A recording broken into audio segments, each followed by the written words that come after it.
This is the afternoon weather briefing. This is for Wednesday, the 18th of September. I'm James Spann. A really nice day today. A cobalt blue sky. We're quiet through the weekend, but all the talk is about the tropics next week. And we'll try and cut through the noise and the nonsense and see if we can give you some ideas. First off, the upper air look this afternoon. And again, we've got the ghost of former PTC 8, potential tropical cyclone 8 east of here. And we have a northerly flow aloft, which is a dry flow, and a trough out in the western states, and a visible satellite view. Lots of sunshine across the state this afternoon, a few fair weather cumulus clouds around, and really nothing on the radar. You see some green splotches on the map here. That's basically ground return around the radar sites. And again, there's a tiny chance of a shower this evening, mainly over South Alabama, but obviously most places will be dry. We've got mostly 80s over the northern half of the state. Birmingham, 86. Huntsville, 80. Hot spots, Montgomery and Mobile, they have managed to reach 90 this afternoon. There's the watch warning map, pretty calm day. Got a risk of severe storms through tonight from near Lubbock, Texas, up to the Canadian border, parts of Minnesota and North Dakota. This is tomorrow.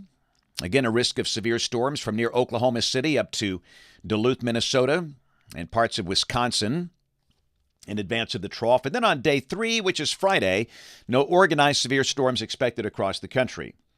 We'll check the rain for the next 7 days, and not a lot, and we're seeing evidence that there could be a few showers around early next week, but again, no evidence of anything really widespread. Rain amounts across the state under 1/4 inch for the next 7 days. In most spots, no rain at all through Sunday. So in the tropics, it's very quiet. We have the one feature out there in the middle of the Atlantic, that is the ghost of Gordon, former tropical storm Gordon. It degenerated to a remnant low yesterday, and if anything regenerates there, it's going to move north. No threat to land. So the 7-day outlook, and the focus, obviously, and what the world is hinging on here, they're focused on, it's that feature in the Western Caribbean.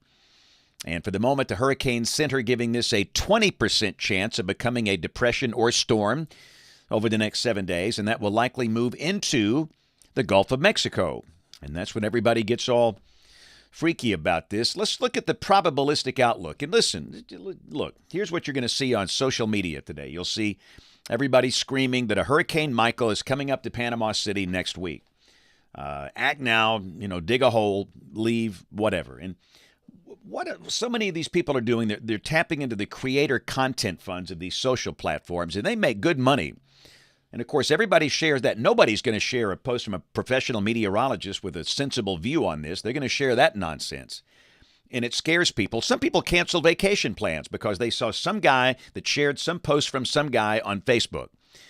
And some of these are high school or middle school kids that just are excited about stuff like this, and they find the scariest maps they can find and just post it without any knowledge of how the atmosphere works, any knowledge of how numerical weather prediction works. It's really gotten bad.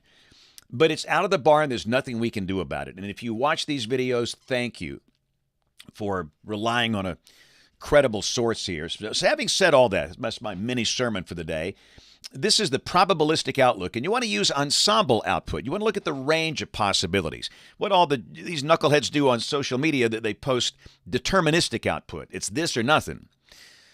At this point, you need to look at the range here. And again, first off, probabilities here. The chance of tropical storm formation in the Gulf next week. And you can see for now it's running in the 20 to 30% range, really the 10 to 30% range for much of the Gulf. And again, this is the chance of tropical storm formation. Could these numbers go higher? Absolutely. They probably will. So let's look at the actual output of the members of the European Ensemble. 51 members, 51. Which shows the range of possibilities, okay? So some of the members, yes, bring it into Florida. Some of the members bring it to Louisiana. Several members bring it into Mexico. So again, nobody knows. Could a tropical system form? It probably will. The signals are there. But nobody knows where it goes, the intensity, or the timing. So if you've got a beach trip or something planned, please don't look at the fear porn. It's all over social media. It will just bring you anxiety. Just stick with what we show here, and as we get some clarity, you'll have a much better idea in several days, but it's going to take several days before anybody knows. But we will show deterministic model output just for the fun of it. This is coming off the GFS. This is the 12Z run, valid tomorrow afternoon at 4. Trough on the East Coast. Upper low near Los Angeles. Big shortwave coming up into Canada. And for us, we're basically dry. We're on the dry side of that trough. Sunny day, highs upper 80s. This is Friday. Sunny, the high close to 90. Almost like summertime, but no problems for high school football games Friday night this week. No rain. Many games were played in driving rain last Friday night with the remnants of Francine. This is Saturday, sunny and hot. Highs at or just over 90. And the same thing on Sunday. So again, for most of the state, no rain through Sunday. So let's keep going. Now, Monday, there's a front north of the state, and the GFS tries to push a little moisture northward. There might be a few isolated showers and maybe a better chance on Tuesday. This is Tuesday. And I will say, these things have been waffling out here. We're just going to mention isolated showers, nothing more than that. And this is a week from today. This is Wednesday, September 25th. Got a pretty good trough over the Great Lakes and a tropical low in the Central Gulf, 994 millibars. And that's the one everybody's focusing on here. And again, if anything forms in the Gulf, and if this upper air pattern is right, that would pull it north in response to the trough. But let's go out 10 days. This is Saturday, September 28th. And again, I'll get my box off of here. You can see the GFS has a tropical system that is east of Jacksonville in the Atlantic, moving northeast. So the GFS tries to bring a system into the Florida Peninsula toward around Thursday of next week, about 8 days from now. But hang on here. Let me show you the European. The European says not so fast. The European has a tropical low, not especially strong, that's near Galveston. Okay, so again, let's look at the differences here. So that's the European out in 10 days. This is the GFS in 10 days. And that's why it makes no sense to use these deterministic maps on a social media post or to make any kind of decisions. We simply just don't know. But again, the key messages here, the signals are there. And it's expected to have some type of tropical system in late September. This is the peak of the season. This is when they happen. And so will it develop? How strong will it be? What's the track? Where does it go? Who is impacted? Nobody knows that. Nobody. Including some random guy on Facebook, the semi-nude TikTok dancers. Nobody. Your app, National Hurricane Center, nobody. So again, if we can just take a big, deep breath and wait a few days, and we'll have better clarity by the end of this week, or we'll start to get some clarity, hopefully, by the end of this week.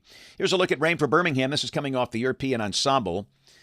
The mean between 1 and 2 inches between now and the 3rd of October. Little summer feel to the weather coming up. You can see 87 tomorrow, 90 on Friday, 91 on Saturday and Sunday. And then back in the low 80s toward the end of next week. And you know the deal. I typically kind of wait until the last minute on this product because it is issued about the time I'm doing these videos here. So let's see if we have a new one. And we don't. It is not out yet here at 2:55. So this is the latest 8 to 14-day guidance. This is for September 25th through October 1st. And again, you get the idea. Temperatures could be a little above average if this verifies. All right, let's roll that Children's of Alabama kid cam. What a crowd today. This is like ESPN game day. Come on now. Got those signs working here. This is Donahue Elementary School in Gadsden. And I see some very well-dressed students, I must add, in the crowd. Got some good looks there. Had a great time today talking about science, and I like that cake. Wow, the cake game has been strong this year. That's amazing. But great school, great teachers. We talked about how we forecast the weather, different kinds of weather. Talked about staying safe during severe weather. Did some storm spotting. Hey, these guys can be storm spotters. So, again, to all those amazing students at Donahue Elementary School in Gadsden, thanks a lot for a great visit earlier today. You know you guys are looking good. Tomorrow I will be in Hayden in Blount County, Hayden Elementary School. Friday, Lakeview Elementary School in Tuscaloosa County. And we got a book signing on Saturday in Guntersville, Marshall County, Alabama's great Tennessee Valley. Moody Brews. Yeah, it's going to be good. We're going to be there Saturday from 10:30 until 1:30. And we'll have all the cool weather shirts. I think my favorite one, the Chris Publishers, they have at these things, it just says Weather Dweeb. That's who I am. But that we'll have all the children's books, The Wonder of Thunder, Prepared Not Scared, Greendale Tornado. We've got All You Can Do Is Pray. That's the book about April 27, 2011, Weathering Life, and much more. So come see us, Moody Brews Coffee in Gunnersville, Saturday from 10:30 until 1:30. And, of course, we invite you to watch us on television this evening, ABC 3340 News, right across the hall in Studio A at 4, 5, 6, and 10 o'clock. Thanks for watching. Have a great evening, and God bless.